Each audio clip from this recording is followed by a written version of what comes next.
Good morning, guys. Happy Friday. Today's going to be really easy for math, which is kind of nice on a Friday, right?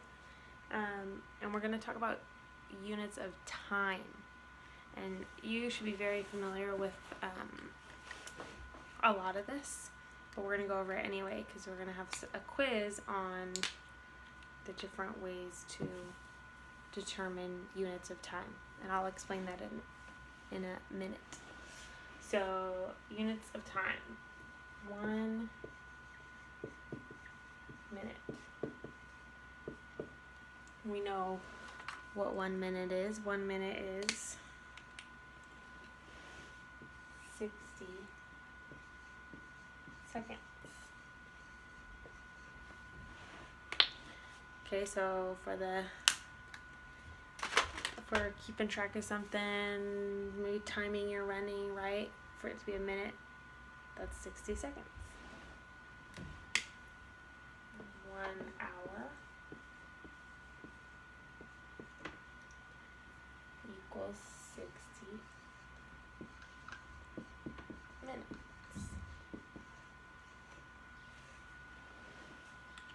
1 hour is 60 minutes.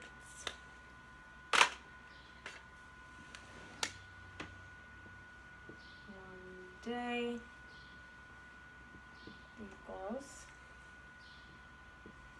24 hours. There are 24 hours in a day. And then the last one I want to do is 1 week, which is 7 days. So again, you know a lot of this stuff, but sometimes we forget things like, if I say, ooh, I'll be there in a half an hour. What's half an hour? 30 minutes. You're going to have to determine, if I say, what would you use, I'm gonna write this down, what would you use to talk about the units of time for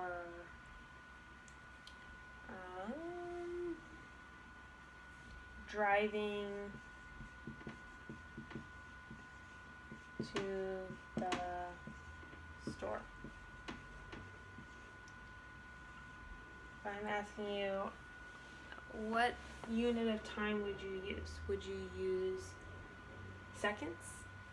Probably not, right? It would take me 3,427 seconds. You probably wouldn't use seconds. Would you use minutes?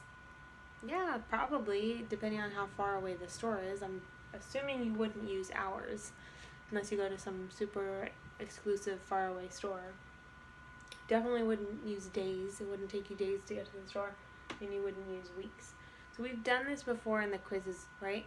Are we going to use inches to determine how far away this is, or are we going to use miles? It's the same thing, we're just using time. How long is it going to take someone to get to the moon? You're not going to use minutes or seconds or hours. Probably days or weeks, right? So it depends on what you're talking about. So that's what you're going to have to do in your quiz. It's going to say something like, if you're talking about how long it takes you to take a shower. Seconds, minutes, hours. Hopefully not hours. Right? How long does it take you to wash your hands? Seconds, minutes, hours. Probably seconds. So you're going to have to just determine based off of this simple little thing. So you can write this down. I will also take a picture of it, and that's it. That's all we're doing today.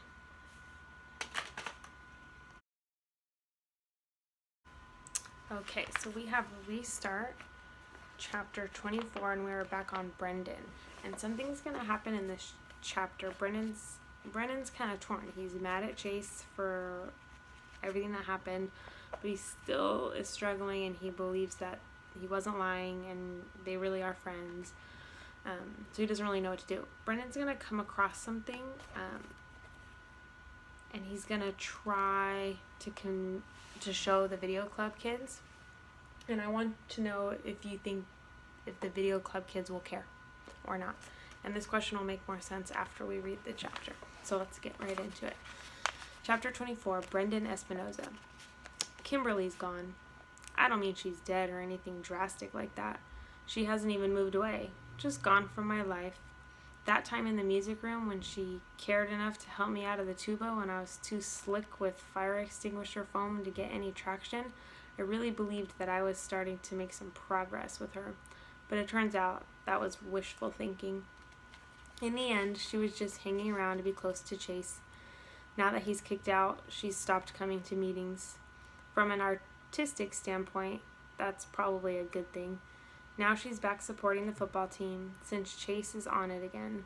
She even watches practice, sitting in the stands, her homework binder propped up open on her lap. It makes me sad because that's the same thing she did at video club. These days, the closest I ever get to her is when we happen to pass in the hall. She looks like she's trying to remember where she knows me from. You'd think all that would make me really jealous of Chase. And it does, sort of. But the truth is, I probably miss Chase even more than I miss Kimberly. Video club is useless without him. We might as well change the name to club because the creativity level in that room is basically zero. The others notice it too. It's pretty obvious when Miss DeLeo asks who's got footage to screen and nobody has squat. Even though our video club is grinding to a halt, I have no sympathy for those guys. I can't get any of them even to consider the possibility that Chase might be innocent, or maybe they're right and I'm the moron. Chase didn't hesitate to lie about what happened in the music room and blame everything on our electrical cables. Whatever he did or didn't do to Joel and One Man Band, he was just as bad as his Neanderthal pals in that way. But he was our friend. I refused to believe he was faking that. He was a good club member, maybe the best. He worked shoulder to shoulder with Shoshana on Warrior, which is the greatest thing we ever produced. She should have at least taken the time to listen to his side of the story, if there is such a thing. Anyway, she didn't, and neither did Hugo or Mauricia or Barton or even me. We were fine to benefit from his talent when he was with us, but we never really believed that he wasn't that Chase Ambrose we used to know. And the first time something went wrong, we dropped him like a hot potato. The whole thing depresses me to the point where I almost want to quit video club, but I'm the president. If I leave, it'll all fall apart. No, it's up to me to jumpstart my fellow vidiots, even though they don't deserve it. I'm going to make a video, any video, just to get our creative juices flowing again. Unfortunately, I have zero ideas, and that's how blocked this Chase business has made everybody. So I take a walk up and down the street just for a change of scenery, and I see it. There's a big, fat slug that's been climbing the stucco side of our house for the past day and a half. He's not making a heck of a lot of progress. He's only a third of the way up after all that time, which means he's averaging, by my calculations, like 15 feet per week. But you have to admire the little guy's spirit. He's absolutely determined to get where he's going, which is the roof, I guess. I don't know what's up there for him. That's his problem, not mine. I decide to film his journey, inch by inch up the side, defying gravity. I'll call it Slugfest, or maybe something lofty and inspirational like The Ascent. Then in editing, I can add in commentary like he's pushing for the summit of Everest, or maybe play-by-play from the Indy 500. That could be kind of funny. Sportscasters raving about speed and acceleration and afterburners while he's millimetering along. Okay, it's no Leaf Man, but hopefully it'll get the video club going again. I take the flip cam out of my backpack. I always bring one home in case inspiration strikes and mount it on the tripod. That way I can shoot hours of video without having to cool my heels watching nothing happening. Outside, I arrange the whole setup on our side walkway with the camera pointing up so that Sluggo is dead center of the frame.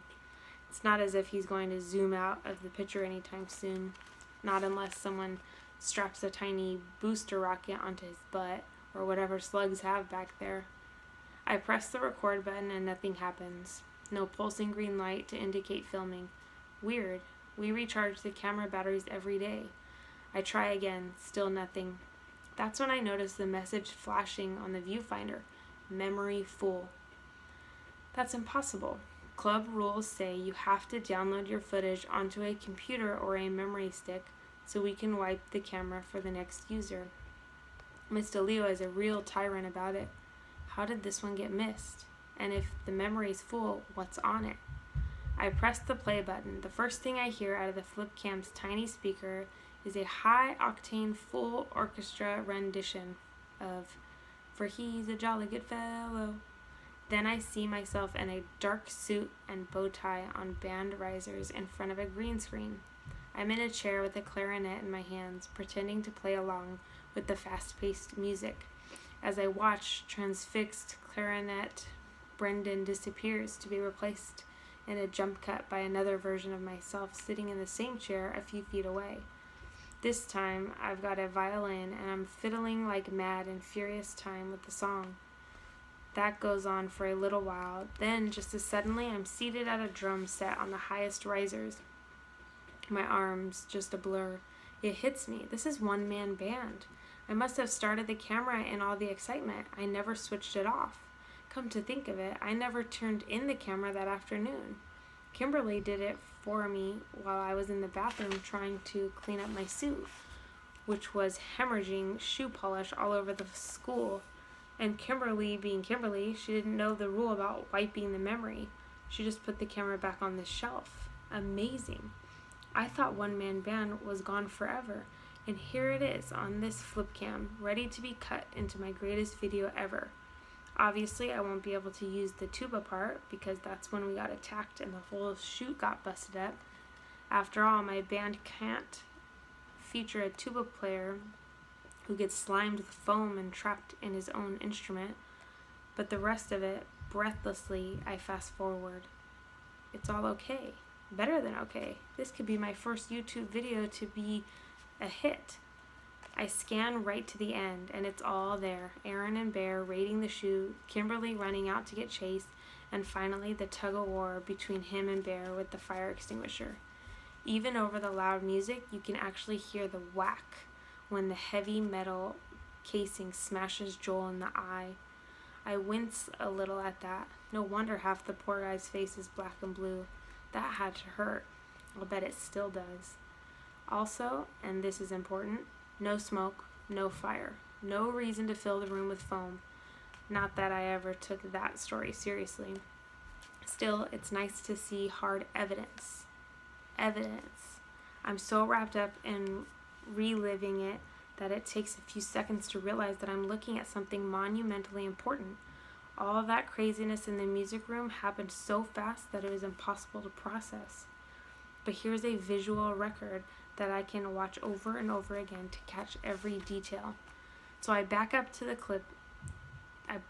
clip to the moment Chase bursts into the scene and runs in super slow-mo.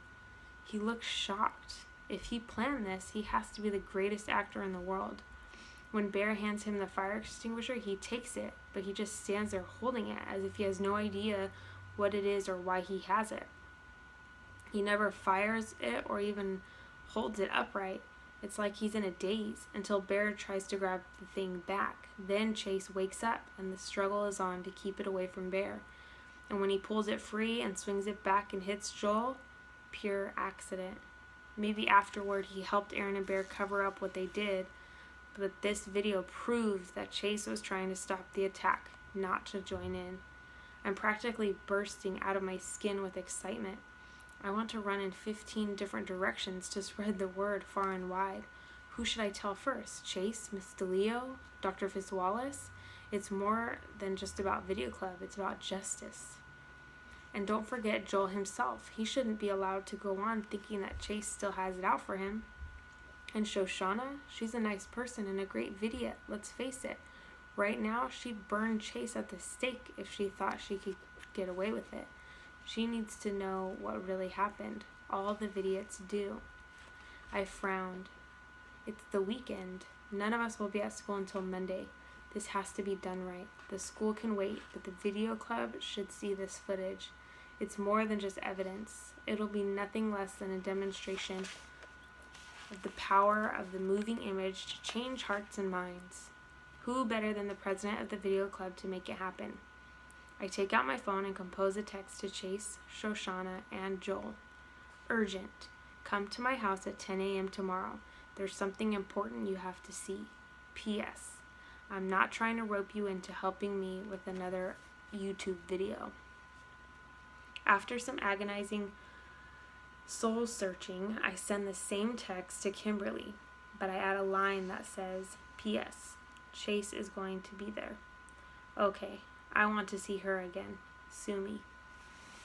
Okay, so now Brendan has this evidence that proves that Chase really had no idea what was happening. He wasn't a part of it. Do you think that the video club is going to care? Do you think they'll believe it? What do you think about it?